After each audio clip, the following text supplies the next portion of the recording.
సల్మాన్ ఖాన్ ఇంటి దగ్గర జరిగిన కాల్పుల ఘటనలో పోలీసులు ఇద్దరిని అరెస్ట్ చేశారు. 2 రోజులుగా 10కి పైగా ప్రత్యేక బృందాలతో దర్యాప్తు జరిపిన ముంబై క్రైమ్ బ్రాంచ్ పోలీసులు నిందితుల్ని అరెస్ట్ చేశారు. ఇద్దరు నిందితుల్ని గుజరాత్లోని భుజ్లో స్థానిక పోలీసులు అదుపులోకి తీసుకుని ముంబై క్రైమ్ బ్రాంచ్ పోలీసులకు అప్పజెప్పారు.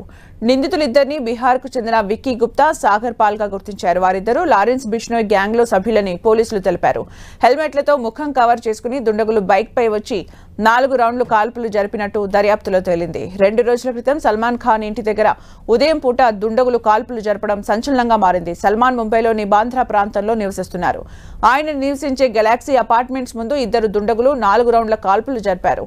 ఇద్దరు దుండగులు బైక్పై వచ్చినట్టు గుర్తించారు. కాల్పులు జరిపిన వెంటనే అక్కడి నుంచి వారు పరారయ్యారు. దీనిపై ఫిర్యాదు అందడంతో స్థానిక పోలీసులతో పాటు క్రైమ్ బ్రాంచ్ పోలీసులు దర్యాప్తు చేపట్టారు.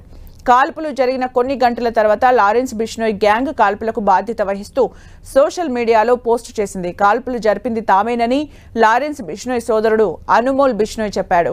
ఇది ట్రైలర్ మాత్రమే అని, పిక్చర్ ముందుందని అన్నాడు. ఈసారి ఇంటిపై కాల్పులు జరపబోమని, ఇదే లాస్ట్ వార్నింగ్ అని హెచ్చరించాడు. సల్మాన్ కు గతంలోనూ బెదిరింపులు వచ్చాయి.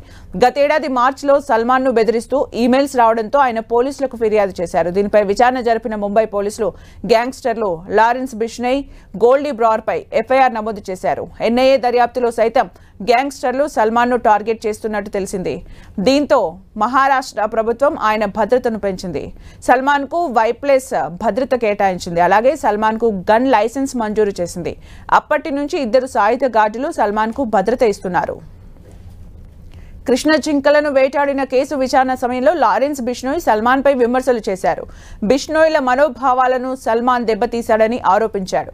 కొన్నాళ్లుగా సల్మాన్ కు బెదిరింపులు వస్తున్నాయి. సల్మాన్ ను హతమార్చడమే తన లక్ష్యమని గతంలోనే లారెన్స్ బిష్నోయ్ ప్రకటించాడు.